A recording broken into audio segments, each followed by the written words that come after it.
Actually Muniya వచ్చేసి పైతానీలో వస్తుందండి. కానీ మన వారాహి వాళ్ళు స్పెషల్‌గా కంచిపట్టు శారీలో డిజైన్ చేయించారు. ఇది వచ్చేసి కొత్త ప్యాటర్న్ అనమాట. యాక్చువల్లీ ఇందులో చేయరు. కానీ మన వాళ్ళు వీళ్ళు ఓన్‌గా డిజైన్ చేస్తున్నారు ఈ శారీస్‌ని. సో అందుకే మనకి ఇలా వచ్చింది. ఇంత బ్యూటిఫుల్‌గా వచ్చింది. డీటెయిలింగ్ కూడా చాలా బాగా వచ్చింది. యాక్చువల్గా ఇది బిస్కెట్ కలర్ కానీ గోల్డ్ షేడ్ వచ్చింది బిస్కెట్ కలర్ మీద అండ్ పింక్. ఇది వచ్చేసి 12 ఇంచెస్ అండి. 12 ఇంచెస్లో వచ్చింది, మనకి పెద్ద బార్డర్ వచ్చింది. యాక్చువల్లీ మన శారీ వచ్చేసి వింటేజ్ లుక్ ఇస్తుంది నాకు. చాలా బ్యూటిఫుల్గా ఉంది, కనిపిస్తుందా? షేడ్ కూడా చాలా బాగుంది. చూడండి ఒకసారి పళ్ళు వచ్చేసి ఇలా వచ్చింది. పళ్ళు కూడా చాలా బాగా డీటెయిల్డ్గా ఉంది. అండ్ మనం వచ్చేసి ఇంకా బ్లౌజ్ గురించి మాట్లాడుకుంటే బ్లౌజ్ ఇలా ఇచ్చారు. బ్లౌజ్ కూడా మనకి డిజైన్ ఇచ్చారు. కొంచెం యాక్చువల్లీ ప్లెయిన్ ఉన్నాయి ఇంతకు ముందువి. ఇది కొంచెం డిజైన్ ఉంది దీంట్లో.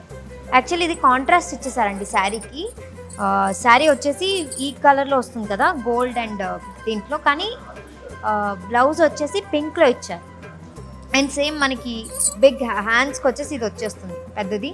అండ్ చిన్న బార్డర్ వచ్చేసి మన బ్యాక్ కలర్ వస్తుంది. మనం ఎలా డిజైన్ చేసుకుంటాలి అలాగా. అండ్ ఇది బ్లౌజ్ వచ్చేసి ఇది కాంట్రాస్ట్, మనకి బిస్కెట్ గోల్డ్ మీద కాంట్రాస్ట్ పింక్ గోల్డ్ అలా వచ్చింది. చాలా బ్యూటిఫుల్గా వచ్చింది, నాకైతే చాలా బాగా నచ్చింది.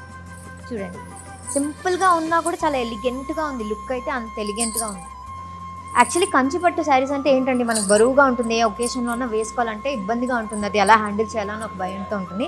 కానీ చాలా లైట్గా ఉంది, బ్రీతబుల్గా ఉంది. మనం యూజువల్గా విమెన్స్ చేసుకుంటే కంజెస్టెడ్గా ఫీల్ అవుతాం, కానీ చాలా లైట్గా ఉంది. నేను ఇంతసేపు వేసుకొని మీకు ఎక్స్ప్లెయిన్ చేస్తున్నా, నాకు బ్రీతబుల్గా ఫ్రీగా కంఫర్టబుల్గా ఉంది.